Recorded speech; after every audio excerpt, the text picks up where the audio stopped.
Good morning, guys.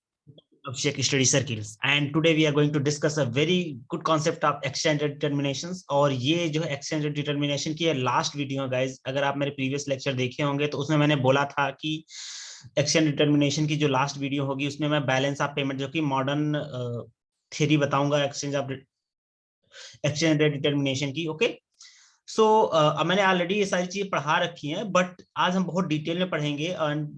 And I request you to go ahead and watch my previous video so that you will understood this particular video is very good way. Okay, if you not haven't seen, then that would be the also okay. Okay, so ये तब भी सही होगा, फिर भी मैं बहुत अच्छे से एक्सप्लेन करूंगा इस चीजों को, जिससे कि आपको कोई इशू नहीं होगा। Okay, so guys, exchange rate determinations. Okay, हम हमेशा बोल रहे हैं एक्सचेंज रेट डिटर्मिनेशन में कि $1 बराबर 60 रुपए होगा और $1 बराबर 75 रुपए होगा। ओके, वो कैसे डिटरमाइन करते हैं गाइस? ओके, यही चीज हम पढ़ रहे हैं। ये आई थिंक चौथा या पांचवा वीडियो है एक्सचेंज रेट डिटरमिनेशन की। ओके, और ये लास्ट वीडियो है, और यही मॉडर्न थियरी है guys, that is balance of payment theory. Okay, यही मॉडर्न थियरी है किसी भी एक्सचेंज रेट को डिटरमाइन करने के लिए। ओके, ये तो डॉलर के सेंस में कर रहे हैं, किसी भी कंट्री के साथ जो है आप देख सकते हैं इसको। Okay okay, so guys, exchange rate determination mostly जो मॉडर्न थियरी है दो पार्ट में डिवाइडेड है, जिसको हम लोग बोलते हैं exchange rate, fix exchange rate and flexible exchange rate. Okay, कि एक्सचेंज रेट फिक्स क्या है और एक्सचेंज रेट फ्लेक्सिबल क्या है guys. Okay,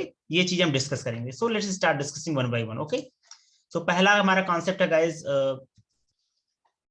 exchange rate determination theory की, वो है हमारा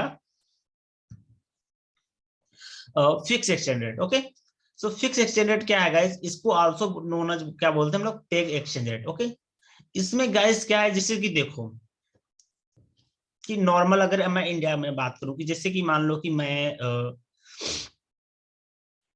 कोई सामान खरीदने जा रहा हूँ, या बोल दूं कि होता नहीं कि एक शॉप पे चले जाओ आप, ठीक है, एक शॉप पे चले जाओ, शॉपकीपर बोले कि एक कपड़े की दुकान पे चले जाओ तो फिक्स रेट बोल दे, ठीक है, फिक्स रेट बोल दे भैया कि कपड़े का दाम जो है फिक्स है, इतने में ही बेचेंगे। ओके, तो मतलब कि क्या होगा, ये फिक्स हो गया, राइट? अब इसका कोई ऊपर ना कोई उससे ज्यादा नहीं बेचेगा ये, ना ही उससे नीचे का बेचेगा, राइट? तो आपको मतलब कि बोल दिया कि एक क्लोथ की कीमत जो है 100 रुपए है, तो आपको 100 रुपए ही देना पड़ेगा। इसी बेस पे गाइस ये फिक्स एक्सचेंज रेट काम करता है, और ये कैसे करता है ये डिस्कस करते हैं। ओके, इसमें गाइस क्या है, देखिए कि इसमें जैसे कि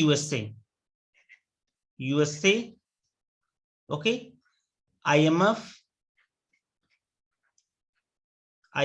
ओके, एंड इंडिया की बात कर रहे हैं, किसी भी कंट्री के साथ बात, ये दो तो फिक्स थे। ओके, इन दोनों ने क्या किया गाइस, इन दोनों ने मिल करके किसी भी कंट्री के साथ अगर किसी एक्सचेंज रेट फिक्स करना है, ओके, तो यूएसए की गवर्नमेंट, इंडिया की गवर्नमेंट और आईएमएफ चीफ, ओके, ये तीनों मिलकर के किसी भी कंट्री का मतलब यूएसए और इंडिया के बीच का जो एक्सचेंज रेट है वो डिटरमाइन करते हैं, वो फिक्स कर देते हैं। जैसे कि इन्होंने बोल दिया कि भैया $1 इक्वल टू 50 रुपए होगा।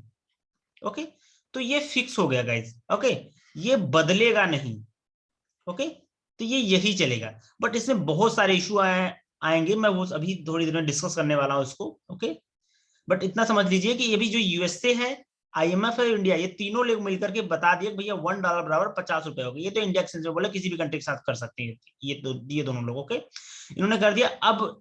अब ये 50 रुपए से ज्यादा होगा नहीं, ठीक है, ना ही इससे कम आपको देना पड़ेगा, ना इससे ज्यादा देना पड़ेगा। ओके, तो एक्सचेंज रेट फिक्स कर दिया कि भैया आपको 50 रुपए दे करके $1 जो है आप बाई कर सकते हो। ओके, तो ये हमारा फिक्स एक्सचेंज रेट हो गया। ओके, अभी हम लोग पढ़ते हैं किसका? फ्लेक्सिबल एक्सचेंज रेट का। तो फ्लेक्सिबल एक्सचेंज रेट क्या है जी, वो चीज समझो। ओके, फ्लेक्सिबल एक्सचेंज रेट जिसको बोलते हैं गाइज, इसको बोलते हैं free float exchange rate. Okay, flexible exchange rate या फ्लोटिंग एक्सचेंज रेट, ओके, ये दो टर्म्स है, इसमें दो चीजें डिवाइडेड है guys. One is the free float exchange rate, another is manage float exchange rate. ये फ्री फ्लोट एक्सचेंज रेट क्या होता है गाइज? ये कंप्लीटली मार्केट के ऊपर डिपेंड करता है। ओके, मार्केट, ये वर्ड याद रखना, free float exchange rate. Okay, और मैनेज फ्लोट एक्सचेंजेस गाइड, ये जो है गवर्नमेंट और मार्केट दोनों लोग डिसाइड करते हैं। अब इसको क्या हुआ, इंडिया जो है ये मैनेज फ्लोट एक्सचेंजेस फॉलो करती है, ये याद रखना। कभी भी अगर इंडिया में बात करेंगे तभी मैं दोनों को डिस्कस करने वाला हूँ, ठीक है।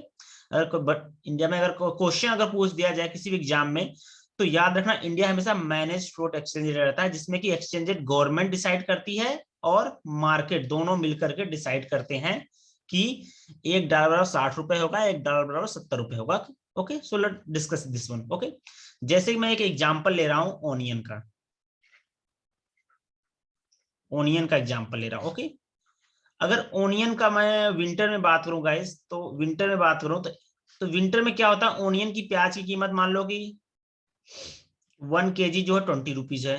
क्योंकि इस टाइम पे गाइस होता क्या है कि इस टाइम पे ओनियन जो है हमारा बहुत, जनवरी फरवरी की बात करें, फरवरी मार्च की बात करें, ठीक है, तो इस टाइम पे हमारा ओनियन जो है बहुत ज्यादा मार्केट में होता है। ठीक है, डिमांड बहुत कम रहती है, रीजन है सबके यहाँ ओनियंस होती है उस टाइम पे, मार्केट में इतना ज्यादा ओनियन रहता है कि जिसकी प्राइस कम हो जाती है। ठीक है, अब क्या हुआ कि आ जाओ आप सितंबर, अक्टूबर में अक्टूबर के मंथ में ओनियन बिल्कुल कम होगा, मार्केट में बिल्कुल कम हो गया, तो अब ओनियन की डिमांड बढ़ जाएगी, राइट। तो ओनियन की डिमांड बढ़ी गाइस, तो होगा क्या कि अब यही 1 kg जो है हो जाएगा कितना, ये 80 रुपए हो गया, 80 रुपए केजी हो गया। ओके, अब देखो पहले तो ओनियन की कीमत 20 रुपए थी, अब क्या होगा, ओनियन की कीमत 80 रुपए होगी, क्योंकि डिमांड बढ़ गया ओनियन की, राइट। तो ओनियन की, तो क्या होगा, ये फ्लेक्सिबल है, राइट, इसके प्राइस जो है 20 से 80 हो जा रहा है, कभी 80 से 20 रुपए हो जा रहा है, तो फ्लेक्सिबल है। ये कैसे डिसाइड होता है, मार्केट डिसाइड करता है, मार्केट में डिमांड कितनी है और उस चीज का सप्लाई कितना हो रहा है। ओके, मार्केट में डिमांड और सप्लाई पे क्या है, बेस्ड है, इसका प्राइस जो है चेंज होता जा रहा है। इसी प्रकार से गाइस डॉलर भी है, $1 बराबर, पहले अगर मान लो कि 60 रुपए था, ओके, अगर डिमांड डॉलर की बढ़ गई गाइस, ओके, तो $1 बराबर 70 रुपए भी हो जाएगा मार्केट में। ये चीजें बहुत अच्छे से मैंने समझाया, राइट। तो ये गवर्नमेंट नहीं फिक्स करेगा, ये मार्केट की डिमांड के आधार पे ये फिक्स हो जा रहा है कि $1 60 रुपए होगा, 70 रुपए होगा। ओके, ये फ्लेक्सिबल है कि ऊपर नीचे बढ़ रहा है, इसमें गवर्नमेंट का कोई इंटरफेयर नहीं है। ओके, चलो ये डिसाइड हो, इतना समझ में आ गया। ओके, देखो अब फिर से, अब ये पढ़ते हैं manage float exchange rate. Okay, अब मैनेज फ्लोट एक्सचेंज में होता क्या है गाइस, जैसे कि क्या, ओनियन का एग्जांपल फिर से ले लेते हैं हम लोग। ओनियन का अभी क्या है गाइस कि ओनियन जो है विंटर में जो है 1 kg बराबर, मान लो कि विंटर में क्या हो, 1 kg बराबर 80 रुपए हो गया, 20 रुपए है, सॉरी 20 रुपए, क्योंकि बहुत ज्यादा ओनियन है। ठीक है, ओनियन है। अभी फिर क्या हुआ गाइस कि अक्टूबर के मंथ में, अक्टूबर में मान लो कि 1 kg बराबर, मान लो कि ये 100 रुपए पहुंच गया। ओके, अब 100 रुपए पहुंच गया गाइस, तो ये कहां से पहुंचा, ये 20 से 100 रुपए कैसे पहुंचा, मार्केट डिमांड के कारण, राइट। मार्केट ने इसको पहुंचा दिया 100 रुपए। अब ये 100 रुपए से पता लगा नवंबर में 1 kg बराबर कितना हो गया, 150 रुपए हो गया। ये भी कहां से पहुंचा गाइस, मार्केट डिमांड के कारण, राइट। तो गाइस यहाँ पे जो है गवर्नमेंट क्या करेगी, कहेगी यार ये तो ओनियन की कीमत लगातार बढ़ती जा रही है, तो यहाँ पे गवर्नमेंट क्या करेगी, गवर्नमेंट रेगुलेट करना स्टार्ट कर देगी। रेगुलेट करना मतलब कि मैनेज करना स्टार्ट कर देगी।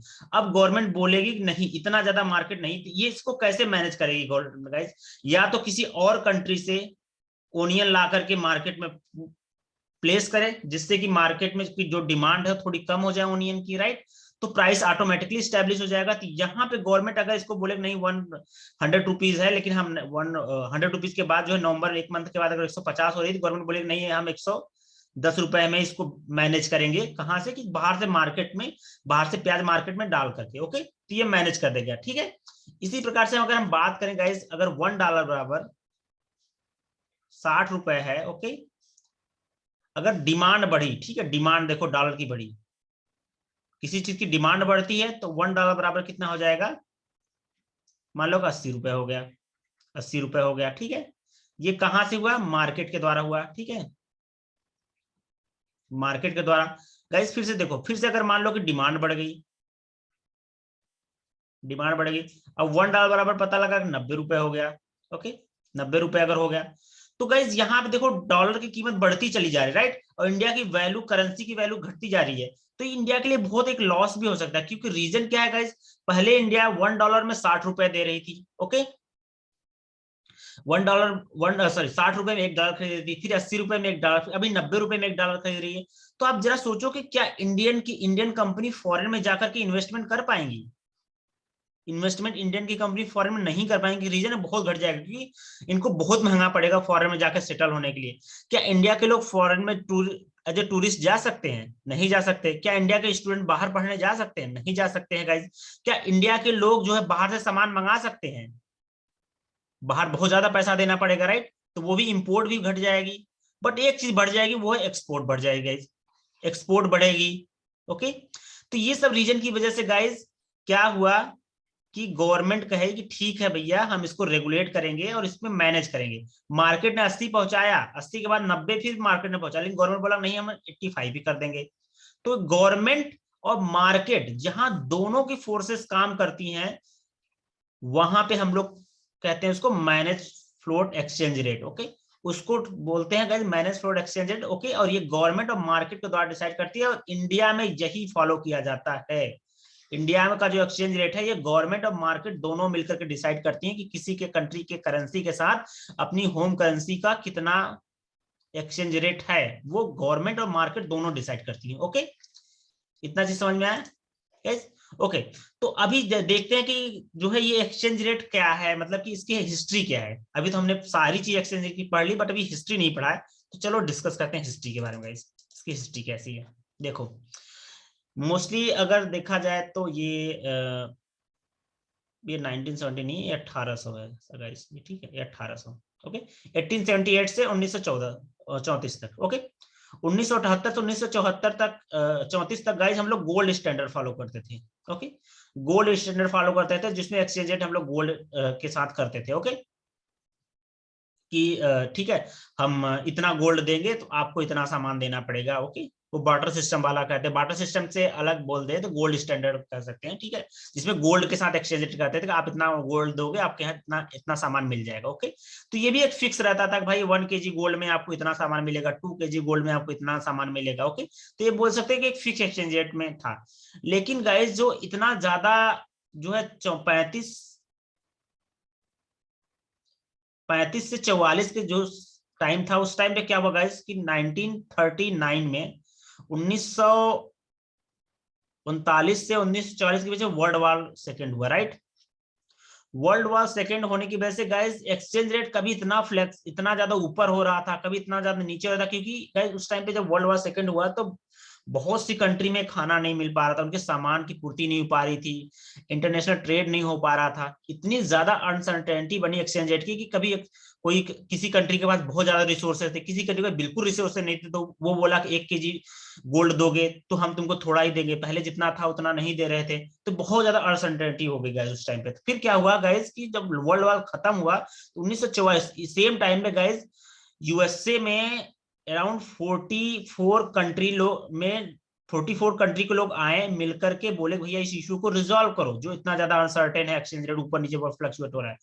तो फिर आया ब्रेटन वुड एग्रीमेंट। ठीक है, ब्रेटन वुड एग्रीमेंट आया 1944 में। इसमें बोला गया, 44 कंट्री के लोग बोले गए यूएसए में कि भैया हम एक जो एक्सचेंज रेट जो फ्लक्चुएट कर रहा है, एक्सचेंज रेट बहुत ज्यादा अनसर्टेन है, उसको हम नॉर्मलाइज करेंगे, मतलब कि उसको नॉर्मल करेंगे। ठीक है, तो फिर 1944 में उन्होंने क्या किया कि फिक्स एक्सचेंज रेट रिजीम लाया। ओके, अब फिक्स एक्सचेंज रेट रिजीम में क्या किया गया गाइस, ये चीज समझो आप। फिक्स एक्सचेंज रेट रिजीम में इन्होंने क्या किया कि इन्होंने $35 का अराउंड जो है 1 अंश ऑफ गोल्ड लेके आए। ठीक है, गोल्ड लेके आए। ओके, ठीक है, तो अब क्या बोला कि $1 में बराबर कहता 1/35। ओके, इतना अंश ऑफ गोल्ड। ओके, कोई भी कंट्री जो है 1/35 अंश ऑफ गोल्ड की कीमत जिस कंट्री में होगी, जितनी कीमत होगी वही उसका $1 बराबर होगा, उतनी। ओके, उतना ही $1 बराबर उतना। जैसे कि यूएसए की बात करें, ठीक है, यूएसए में जो है 35 में जो है 1 अंश का गोल्ड लेता, 1 अंश गोल्ड लेते थे। ठीक है, या फिर $1 में इतना अंश। ठीक है, और इंडिया की बात करें तो ये मान लो कि ₹50 हो गया। ठीक है, ₹50 में आप इतने अंश का गोल्ड खरीद सकते हो, तो मतलब कि $1 ₹50 हो गया गाइस। ये भी फिक्स था, राइट? हर कंट्री का अपना ये फिक्स था। ओके, बट हुआ क्या गाइस, इसमें बहुत सारी प्रॉब्लम आने लगी। प्रॉब्लम क्या थी, ये चीज समझो आप। ओके, 1 मिनट रुकिए, प्रॉब्लम बता रहे हैं अभी। ठीक है,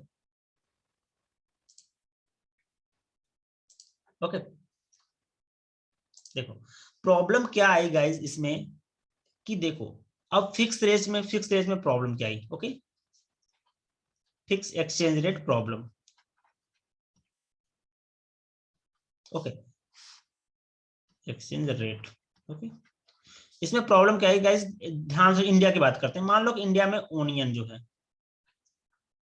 ओनियन जो है, मैं सेम एग्जांपल है, विंटर में मान लो कि 1 kg बराबर 20 रुपीज हो गया, ओके। ये गवर्नमेंट बोल दी कि फिक्स रेट है,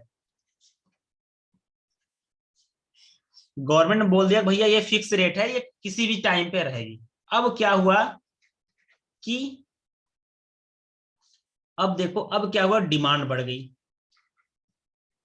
कौन से मंथ में डिमांड बढ़ी, अक्टूबर महीने में डिमांड बढ़ी, क्योंकि ओनियन बहुत कम उस टाइम पे पैदा होते ही नहीं, पैदावार सही कहे तो इंडिया में, तो उस टाइम पे डिमांड बढ़ गई ओनियन की। जब डिमांड बढ़ी, ठीक है, तो इंडिया में ओनियन की कमी हो गई, ओके, इंडिया में ओनियन की कमी हो गई गाइस। तो क्या होगा कि ओनियन की प्राइस तो इंटरनेशनल मार्केट में कहा जाए या फिर और कहा जाए तो इसकी बढ़ जाएगी, राइट। अब 1 kg बराबर 70 रुपए हो गया, 80 रुपए हो जाएगी। बट गवर्नमेंट को सबको जो है 1 kg बराबर 20 ही रुपए में बेचना पड़ेगा। ये इशू समझ में आ रहा है क्या मैं बोल रहा हूँ? पहले था जब भारत में बहुत ज्यादा ओनियन था, विंटर में मान लो तो 20 रुपए में बेच रहे थे, गवर्नमेंट ने बोला भाई ये फिक्स रेट है, इसी पे बेचा जाएगा हमेशा। अब जरा सोचो कि जब ओनियन है ही नहीं मार्केट में तो उसका डिमांड तो ऑटोमेटिकली बढ़ेगा ही, राइट। अब ओनियन की कीमत 70 रुपए हो जाएगी, लेकिन गवर्नमेंट बोले कि नहीं आपको 20 रुपए में बेचना है, फिक्स है, क्योंकि इतना रेट हमने फिक्स कर दिया, इतना ही बेचना है। तो भाई जिसके पास रहे चाहे न रहे, उसको जो है डिमांड कितना भी बढ़ा दो, आपको इतना रुपए में ही बेचना है। तो लोगों को मतलब कि घाटा होने लगा, राइट, बहुत ज्यादा घाटा होने लगा कि भाई इतना हमारा डिमांड भी है इस चीजों की, मार्केट में मिल नहीं रहा है, फिर भी हमको सस्ते दामों में बेचना पड़ रहा है, राइट। तो ये चीजें हो गई। देखो डिमांड बढ़ी तब भी दिक्कत है। अब देखो अब क्या हुआ कि गवर्नमेंट ने बोला कि भाई 20 रुपए हमने फिक्स कर दिया, ठीक है, गवर्नमेंट ने बोला 20 रुपए फिक्स कर दिया। अब क्या हुआ कि सप्लाई बहुत ज्यादा बढ़ गई। आप सोचो, ओके, सप्लाई बहुत ज्यादा बढ़ गई, और पहले 20 रुपए का मिल रहा था मार्केट में, अब इतना ज्यादा हो गया कि सबके घर में ओनियन है, बहुत ज्यादा आ गया, ठीक है। तो अब क्या हुआ कि नॉर्मली देखा जाए तो सप्लाई बहुत ज्यादा बढ़ेगी, डिमांड बिल्कुल नहीं है, तो 1 kg बराबर क्या हो जाएगा, 10 रुपए केजी ओनियन हो जाएगा। लेकिन गवर्नमेंट ने बोला भाई कि ये फिक्स रेट है, तो मतलब कि पैसे सस्ता हो गया, राइट।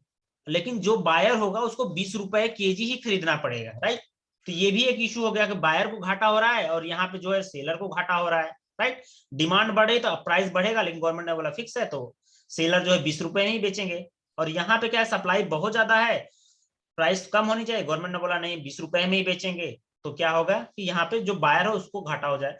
तो यहाँ पे गाइस डिमांड और सप्लाई के आधार पे इन्होंने देखा ही नहीं, ठीक है, और रेट फिक्स कर दिए, जिससे कितनी ज्यादा इशू हो गई।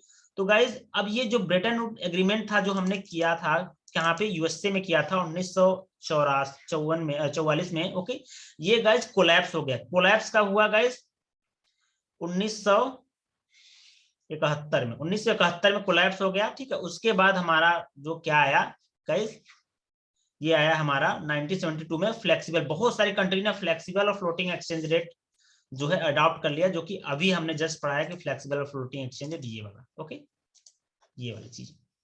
तो ये फ्लेक्सिबल एंड फ्लोटिंग एक्सचेंज 1972 से हम लोग यही यूज कर रहे हैं, ओके। सो आई होप कि आप लोगों को ये वीडियोस पसंद आई होगी, एंड ये आपके एजुकेशन के लिए बहुत बेनिफिट है गाइस।